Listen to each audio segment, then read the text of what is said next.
오늘날 한국과 같은 선진국에서는 지하철이 주요 교통수단이 되었습니다. 한국인들은 그냥 남녀노소 모두 꺼내던데 한국 기차 탑승한 외국인이 얼빠진 이유. 한국과 중국에서 기차 여행을 하게 됐다는 한 영국 여성. 그녀는 이 두 나라 모두에서 뭔가를 마구잡이로 꺼내대는 사람들을 보고 충격을 받았다고 하는데요. 그렇다면 이 여성이 두 나라에서 어떤 경험을 했기에 두 나라를 묶어서 글을 작성하게 되었는지 이 외국인이 작성한 글을 확인해 보도록 하겠습니다. 영국 여성의 사연입니다. 안녕하세요. 저는 영국에서 대학교를 다니고 있는 로티라고 합니다. 사람마다 각자만의 여행 스타일이 있겠지만 제가 가장 선호하는 여행은 바로 기차 여행인데요. 차창 밖으로 펼쳐지는 이국적인 풍경과 각국의 사람들의 각양각색의 분위기를 그야말로 몸소 느낄 수 있는 기차 여행은 정말 환상적이라고 할 수 있죠. 저는 정말 여러 나라를 여행해보며 기차 여행을 즐겨왔지만 그중 가장 기억에 남는 국가는 단연 한국과 중국인데요. 이 두 나라에서는 그 어떤 나라에서도 경험하지 못한 충격적인 일들의 연속이었거든요. 우선 중국에서의 경험부터 말하자면 중국에서는 기차표를 구매할 때부터 최악의 경험을 하고 말았습니다. 기차표가 이상하리만큼 비싸서 의아하던 차였는데 역시나 다른 중국인들은 제가 낸 가격에 13만 지불하더군요. 저는 곧장 매표소 직원에게 따지러 갔고 그는 중국에서는 내국인과 외국인의 기차표 가격이 다르다고 말하더라고요. 나중에 알고 보니 중국에 그런 제도 따위는 없고 그저 매표소 직원이 사기를 친 거였지만 어쨌든 그렇게 중국에서의 기차 여행은 시작부터 문제였습니다. 그런데 중국 기차 안에서는 더욱 충격적인 일들의 연속이었는데요. 저는 분명 참가 자리를 예매했는데 그곳에는 다른 중국인이 앉아 있더라고요. 저는 번역기 앱을 사용해서 그 자리는 제 자리니까 나오라고 말했죠. 하지만 그 중국인 남성이 한 말이 가관이었습니다. 내가 먼저 이 자리에 앉았는데 왜 나오라 말하는 거야? 내가 정 이 자리에 앉고 싶다면 나한테 돈을 지불하고 사도록 해. 저는 이 중국인의 말도 안 되는 소리에 대꾸할 가치도 없다고 느꼈고 곧바로 직원을 불러서 그를 자리에서 쫓아내달라고 했습니다. 그러나 직원은 승객들이 어디에 앉든 그건 자신이 상관할 바가 아니라며 자신이 관심 있는 건 오로지 티켓을 구매하지 않고 부정승차하는 사람들을 잡는 것뿐이라는 무책임한 이야기를 할 뿐이었죠. 저는 너무나도 어이가 없었지만 다른 좌석에 앉기 위해 기차를 돌아다녀 봤는데요. 그러나 빈 좌석이 하나도 없어서 도저히 앉을 수가 없었습니다. 아마 기차표가 없거나 입석 좌석을 끄는 중국인들이 마구잡이로 좌석에 앉은 모양이었는데 중국인 승무원의 태도를 보니 도저히 이 문제를 해결해 줄 것 같지가 않아서 그냥 체념한 채 풍경이나 감상하며 가기로 했습니다.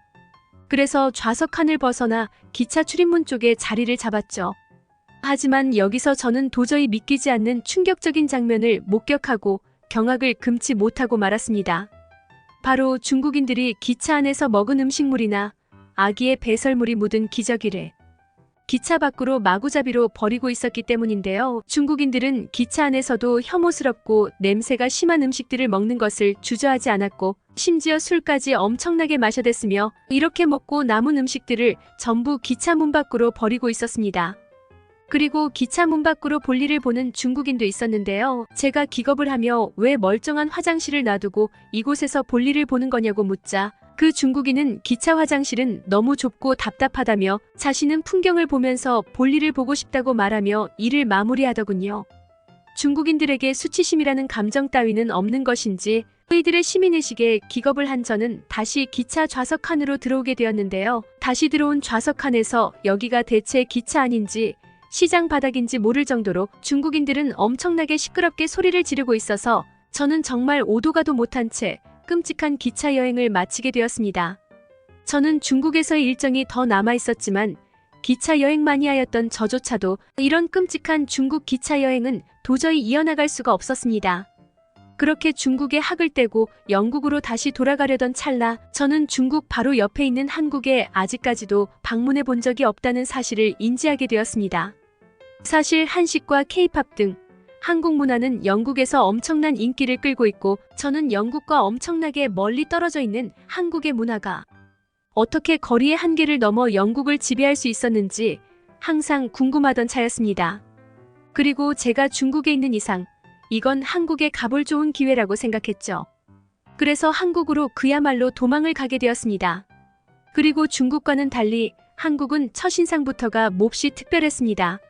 외국인이라고 사기를 치는 중국 매표소와는 달리 한국의 KTX라는 기차에서는 외국인들에게 티켓을 최대 50%나 할인해주는 서비스가 있어서 저는 굉장히 저렴하게 티켓을 구매할 수 있었거든요. 사실 저는 이러한 한국의 제도를 보고 두 가지 생각을 하게 되었는데, 하나는 한국은 외국인들에 대한 배려와 친절을 아낌없이 베풀어주는 선진국이라는 생각이었고, 나머지는 KTX가 외국인이 타기에는 적합하지 않은 기차일 수도 있겠다는 생각이었습니다. 중국 기차에서의 끔찍했던 경험은 한국을 의심하게 만들기 충분했고, 한국이 외국인들에게 할인을 해주는 이유가 분명히 있을 거라는 생각을 하게 된 것이죠. 그리고 제가 KTX에 탑승해서 제 좌석을 찾아갔을 때 저는 한국에 굉장한 실망을 하고 말았습니다. 왜냐하면 제가 앉을 좌석은 앞사람과 마주보고 가는 형태의 좌석이었는데 제 자리에는 이미 누군가가 앉아 있었거든요. 저는 역시나 한국과 중국은 인접해 있는 만큼 시민의식도 비슷하구나 싶어 크나큰 실망감이 들었습니다. 그리고 구태여온 한국에서도 마찬가지라니 너무나도 절망스러워서 번역기 앱을 킬 생각도 못하고 그대로 영어를 사용하며 내 자리니까 나오라고 말했습니다. 그러자 맞은편에 있던 어떤 초등학생은 제게 충격적인 모습을 보여주기 시작했는데요. 그녀는 유창한 영어를 사용하며 제가 자리를 잘 못 본 것 같다고 말해줬거든요. 그러고는 제가 앉을 자리는 제가 잘 못 알았던 좌석의 맞은편 자리라고 친절하게 설명해 주었죠. 저는 어떻게 기껏해야 10살 남짓해 보이는 아이가 이 정도로 수준 높은 외국어 실력을 갖출 수 있는 건지 엄청나게 놀랐는데요. 또한 저의 다소 퉁명스러웠던 말투에도 친절하게 대답해주는 아이의 태도에 어른으로서 약간의 부끄러운 감정 또한 가지게 되었습니다. 아마 한국의 교육 수준은 정말 상상도 못할 정도로 높은 모양이었죠. 어쨌든 저는 한국을 잘 못 판단했다는 것에 대해 죄스러운 감정을 가진 채 올바른 좌석에 앉게 되었습니다. 모르는 사람들과 마주 앉아서 가야 하다니 조금은 어색할 수도 있는 상황이었지만 한국인들은 제게 놀라운 모습을 보여줬습니다. 제 맞은편에 앉은 사람들은 아이의 조부모로 보이는 노년의 부부였는데 그이들은 제게 자신들이 싸운 음식들을 나눠주며 긴장을 풀어줬거든요. 사실 유럽에서는 모르는 사람이 주는 음식을 먹는 것은 자살행위나 다름없고 실제로 사람이 많은 공공장소라고 긴장이 풀어져 음식을 주는 대로 받아먹었다가 정신을 잃고 깨어나 보니 자신의 모든 소지품이 사라져 있는 일은 유럽에서 끊임없이 벌어지고 있죠. 하지만 이 한국인 노부부는 뭔가 믿을 수 있을 것 같은 느낌이 들었고 다른 한국인 승객들의 여유로운 표정들을 보니 한국에서는 그러한 끔찍한 일 따위는 절대로 없을 거라는 근거 없는 확신이 들게 되었습니다. 그래서 그들이 주는 음식을 넙죽 받아먹었죠. 음식은 놀라웠습니다.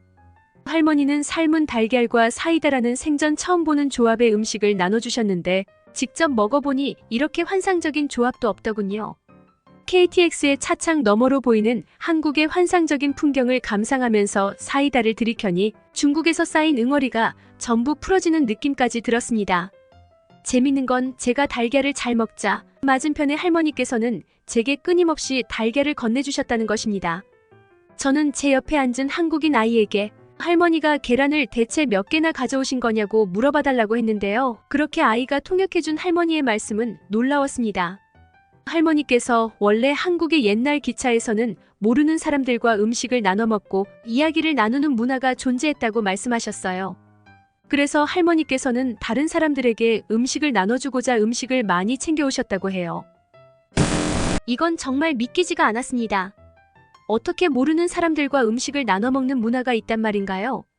유럽에서는 주는 사람 입장에서도 음식이 아까워서 나누지 않을 뿐더러 받는 사람 입장에서도 이 음식에 약을 타지는 않았을까 하는 의심을 하기 때문에 절대로 성립될 수가 없는 문화죠.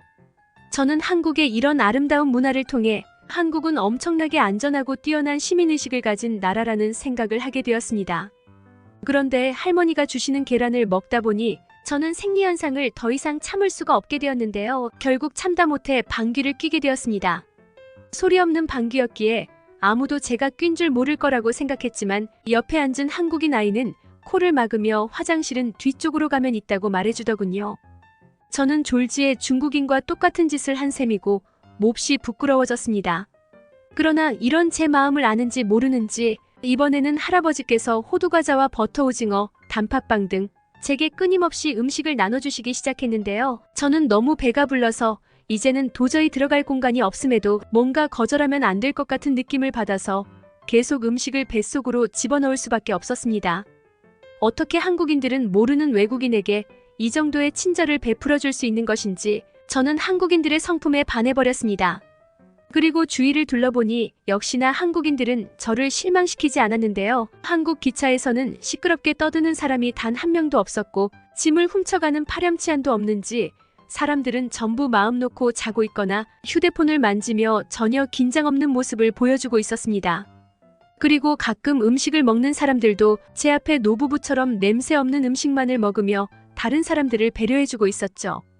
저는 이런 한국인들의 모습을 보는 것만으로도 힐링이 되는 기분이었고 이런 나라에서 사는 건 대체 어떤 기분일까 하는 부러움도 느끼게 되었습니다. 어쨌든 그렇게 아름다운 한국인 가족과 시간 가는 줄 모르고 소통하다 보니 저는 목적지에 도착하게 되었는데요. 그러자 한국인 아이는 아쉽다는 표정을 지으며 자신이 먹으려고 아껴둔 거지만 제게 주겠다며 작은 가방에서 유과라는 한국의 과자 한 봉지를 꺼내더군요. 영국 아이들의 소매치기를 하려고 혈안이 든 탁한 눈동자만을 보다가 이렇게 한국인 아이의 순수하게 호의를 베풀려는 똘망똘망한 눈동자를 보니 저는 마음이 정화되는 기분이 들었고 제가 이 아이에게 줄 수 있는 게 아무것도 없다는 것에 대해 깊은 슬픔을 느낀 채 감사히 유과를 받게 되었습니다. 한국에서의 기차 여행은 정말 제 인생에서 절대로 잊지 못할 소중한 추억이 되었고 나중에 한국에 다시 가게 된다면 꼭 아이들을 위한 선물을 준비해서 저 또한 순수하고 착한 아이들에게 호의를 베풀 것입니다. 이 외국인의 글은 여기까지입니다. 한국 기차 여행을 통해 감동을 받은 영국 여성의 사연이었습니다. 한국으로 여행을 떠나거나 유학을 계획하고 있다면 이곳에서 지하철 시스템에 대해 배우는 것이 매우 중요합니다.